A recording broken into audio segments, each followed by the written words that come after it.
A humongous broadcasting fail? Well, that occurred in the state of Maine with this guy, Jim Carter, and his partner in crime, Steve Shaw, pictured here.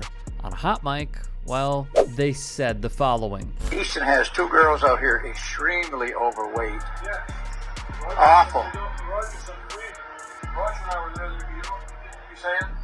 How come you don't get uniforms to fit the girls? Look at this one, this girl right here. Wow. Look at her. Wow, 52 to 10. Yeah. Although they made these comments prior to the game, these two men would call the affair in full. However, that's where this man comes in. Fred Grant, the owner of WHOU, which broadcasted the high school girls basketball game, said enough is enough. Grant terminated both male broadcasters, telling the Portland Press-Herald that announcers are hired to discuss the game, not comment negatively on players.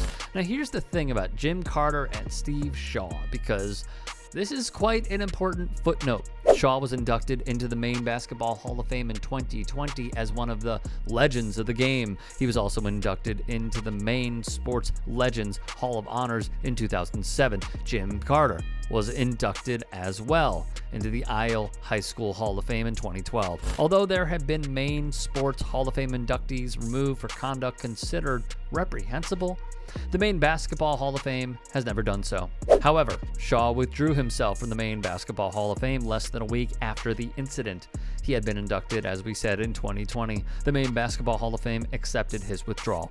So how exactly did this happen?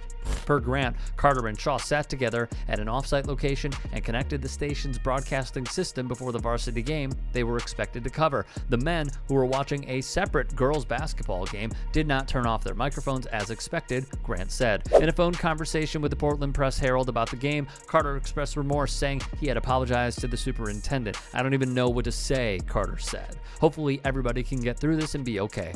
Shaw, meanwhile, would not provide comment. Easton schools have provided support to those who need it as well. The school has been incredibly supportive during this time, said Easton girls varsity basketball coach Emily Hill. Administration has been sure to check in with those directly affected frequently, and we have assured all students that we are open to further discussion if they should need it. Easton Superintendent Mark Stanley stood up for his students, saying the following. "We're a small school up here. We know all our kids really well. We're lucky in that regard. And so we know every single player that was on that team being talked about," he said during a Zoom interview. Stanley added he was upset on many levels after hearing the comments made during the broadcast, including as a parent of young girls himself. "I think anger is probably the reaction everybody had when they saw and heard what happened." In a Facebook post, Grant issued his apology to the public. The post mentioned, "Our mission has been to highlight the best of our communities, our schools, the programs we love, and most importantly, our students. Tonight, two broadcasters made comments that were not only inappropriate, they were also blatantly wrong. Those broadcasters were terminated." The post also read, "In all the events we cover, every single one of our students gets better. They learn and they grow. Every day they face the challenges of their situation, whether it be on the court, at home, or at school. But the important part is that they keep going." Grant mentioned in the Facebook post that all of their students deserve their respect. WHOU is a local radio station located in Holton, which borders New Brunswick, Canada, in eastern Maine. The broadcast happened on our video streaming service, WHOU.live, not on our radio station, WHOU 100.FM, Grant told CNN.